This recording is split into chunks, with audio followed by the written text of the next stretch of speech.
It's great to have you here, Mr. Secretary. Let's start with this past week. As you know, for the second time in 2 months, President Trump announced and then walked back tariffs on Canada and Mexico.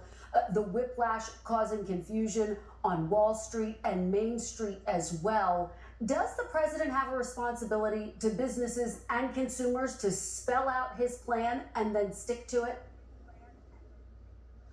You have to remember, this is a drug-related issue. You've got fentanyl pouring into this country, killing 75,000 Americans, autopsy.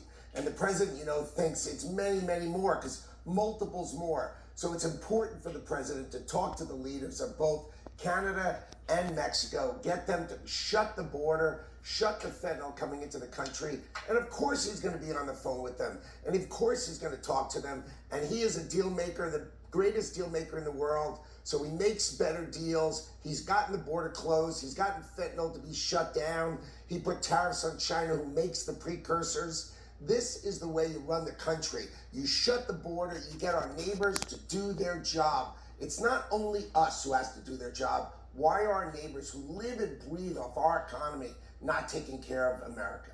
Mr. Secretary, one death from fentanyl is too many. I think everyone agrees with that. One scintilla of fentanyl coming across any border is unacceptable on any level. It is worth noting that less than 1% comes over the Canadian border, 97% come over the border from Mexico. If this is the crisis that you just laid out, why is President Trump hitting the pause button?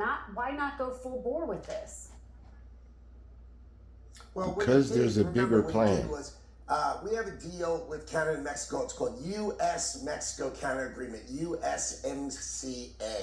And that says if there's a certain amount of American product in those products, and it's done a certain way, they can trade with American tariff-free. So by meeting in the middle with these leaders who said they're going to do much more on the border, they're going to do everything they possibly can to end fentanyl, the president said, okay, I'll tell you what. If they're in the deal that we made, I'll keep it tariff-free.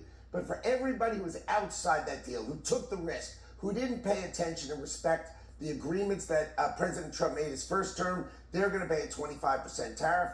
And that's sort of like meeting in the middle. So he gave the automakers relief. He gave computer makers relief. The major industries got relief. But everybody who's outside that agreement, they're going to pay.